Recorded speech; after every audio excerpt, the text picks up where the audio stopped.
All right, our next speaker this afternoon is Juan Diego Draxl Giannoni. Juan Diego joined us this summer from UC San Diego, and he's been working with Allison, and he'll tell us today about their project together, Stellar Radio Astronomy, a quiet signal from deep space. Thank you, Gwen, for the introduction. As Gwen mentioned, today I'm talking about my summer's research with Dr. Allison Ma on stellar radio astronomy.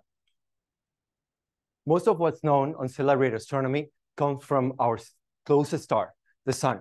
Second to that comes flaring emissions, mainly from binaries, chemically peculiar stars, which are metal abundant, and variable stars, as you can see in this color magnitude HR diagram.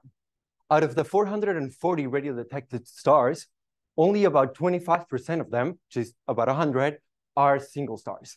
And even fewer of them are stars that emit quiescent radio emission. My research this summer is focused on quiescent radio emission. But what is the difference between flares and quiescent emission? The main difference is that flares are momentary spikes in radio emission. As you can see on the GIF over here, it's just a spike in emission that follows this path that we believe it's the magnetic field of the sun. And this is a flare that disappears. As I mentioned, it's momentary. However, on the other hand, we have quiescent emission, which is constant and much, much fainter than flares. And my research is focused on quiescent emission. The main problem with this is that they're very faint. So they're dependent on the telescope sensitivity. Only recently enough is that telescopes have been sensitive enough to detect quiescent emission. So my goals for this project are understanding the relationship between quiescent emission and other stellar parameters, and also understand the emission mechanism for quiescent emission. The Meerkat Deep 2 survey is a survey on a very dark radio region on the sky and has a 34.6 arc-minute radius. It measured the flux at a frequency of 1.266 gigahertz, and the minimum flux that it has detected is at around 10 microjanskis, which is 100 times fainter than has ever been recorded at this frequency. This survey detected 17,000 radio sources. As you can see here, there's a lot of them, and most of them are galaxies and unknown sources. But since, as I mentioned, my research is focused on single stars, so I cross-match Meerkat Deep 2 with Gaia to find single stars.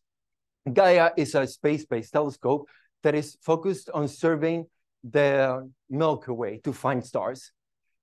Gaia has a very precise measurement on distances that helps us convert flux to luminosity, and also provides us stellar parameters as photometric magnitude, effective temperature, surface gravity, and metallicity. The iron abundance can be calculated out of metallicity, effective temperature, and gravity, and also based on the position of the star, because it has to take into account extinction rates. However, we looked at the extinction rates and they are not significant, which leads us to believe that the metallicity measurement, the iron abundance measurements from Gaia are precise. Out of this cross-matching, we were able to find around 100 candidates. Since we want a very pure sample, we continue to look for variable sources, binaries, and galaxies in the Assassin database. Then we proceeded to plot the stars in a color plot and find, based on the star locus from Davenport et al., which is this one right here, we drew a vertical line separating these stars, which we're not sure whether they're single stars or not, and these stars that fall on this red line. And those ones are the ones that we're sure that are single stars. So we drew a vertical line here. And finally, we did a visual inspection just to be 100% sure the Gaia data is matching the Meerkat data. As you can see in this figure right here, there's a star here, which has the Gaia position. However, the Meerkat position is this one right here, this source that is very, very faint. So this is not actually a match. And this is what we call like blending of two sources. So we wanted to get rid of those sources. In the end, we ended up with a sample of 30 single stars. Out of those 30 stars, we have temperatures from Gaia for 26 out of 30 of them, and metallicities for iron or iron abundances for only 22 out of 30 of them. Due to the limitations from Gaia, we did SED fitting to find more information about these stars and to find like iron abundances and more temperatures. We used the Pollux database, which is a database with synthetic stellar spectrum. We found wanted to find some stellar parameters like the effective temperature and gravity, which are discretized value in this database. However, this database is in spectroscopy, and we had photometry using the Decam filter, from the Decam filters. So we used their band passes from the UGR-IZY filters to convert the spectroscopy data to photometric data. Comparing the values obtained from the SED models and Gaia models, we can see that they're pretty close in the temperature and mainly in the temperature and gravity. When doing the chi-square fitting, we had a hard cutoff at chi-square of 50, which is a value that we optimized. And we saw that we didn't have a good match for 5 out of the 30 stars. So we only had temperatures and metallicities for 25 out of the 30. Then we proceeded to analyze the data that we finally obtained. We first looked at the effective temperature versus the radio emission.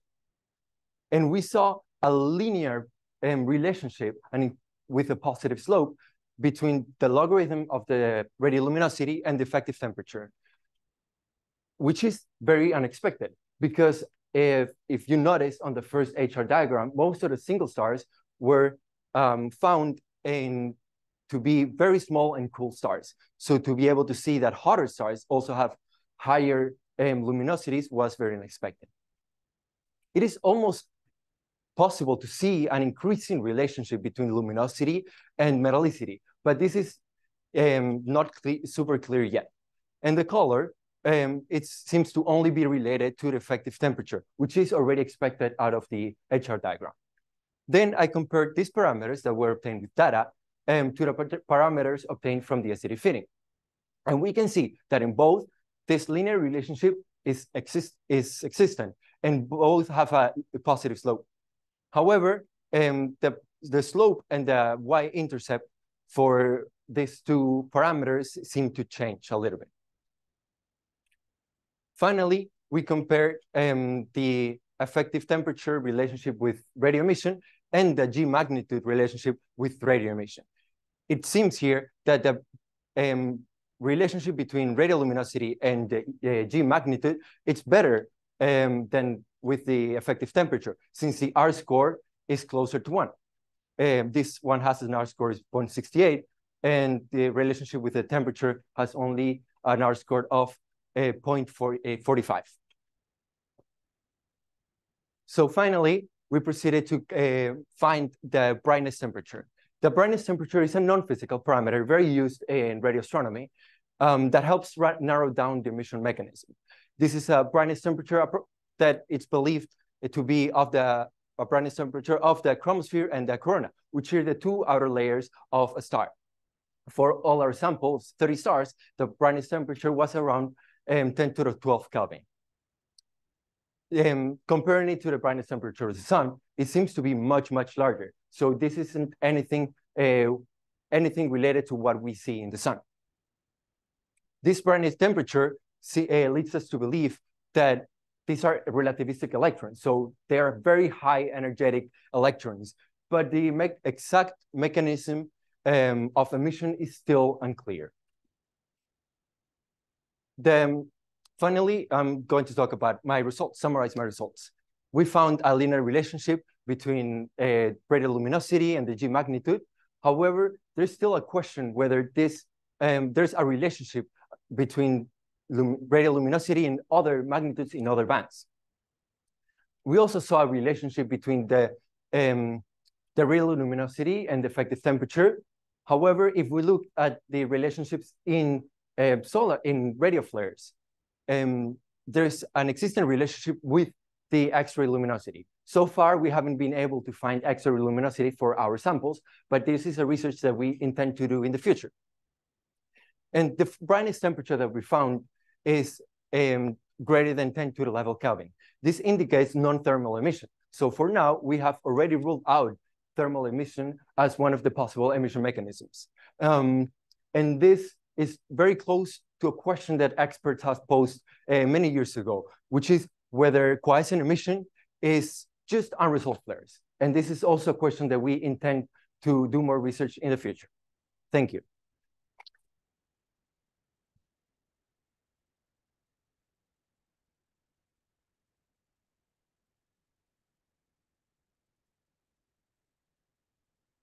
Are any of these stars close enough to be able to be seen like with tests or something to check if there's exoplanets?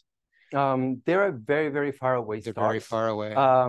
The luminosity, if you're able to see here, seems to be a very high luminosity. And this is because despite having very small fluxes in the microgiantsities, the very far distances, because we multiply flux times distance square, gives us these huge luminosities. So they're very far away stars, and it would be hard to believe that the radio emission is due to exoplanets, and very hard to find the exoplanets to the high distances. Thank you.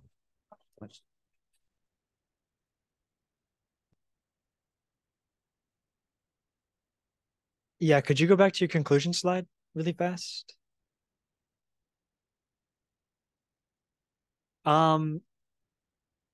Is this formula log 10 visible luminosity equals log 10 radioluminosity plus 15?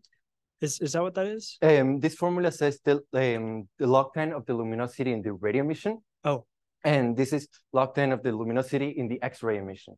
So you can see like this linear relationship with this extra intercept, like a plus 15. Right. So if those two are related in such a way, and the radial luminosity is related linearly to temperature, then why wouldn't the X-ray luminosity be related to temperature? Just by that formula. As I mentioned, this formula is for radio flares. Oh. So we're unsure whether this formula still holds for quiescent emission, which is what I'm studying. And the reason why we weren't able to do more research on this is because we looked at different catalogs like Chandra, which has measured X-ray luminosities for different stars, but we weren't able to find any matches with the 30 stars that I had in my sample. I see. Thank you. Unfortunately, we weren't able to do research on that.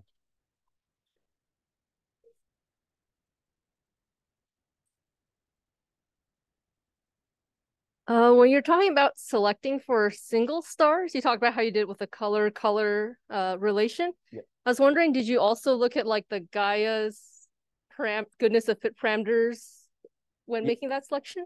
Yeah, I did look at the Gaia parameters, and I didn't find anything that indicated binaries or variable stars. I believe you're talking about Rue, maybe? Yep. Yeah, I did look at them, and they were all below 1.4. So. Cool. Thanks. Thanks.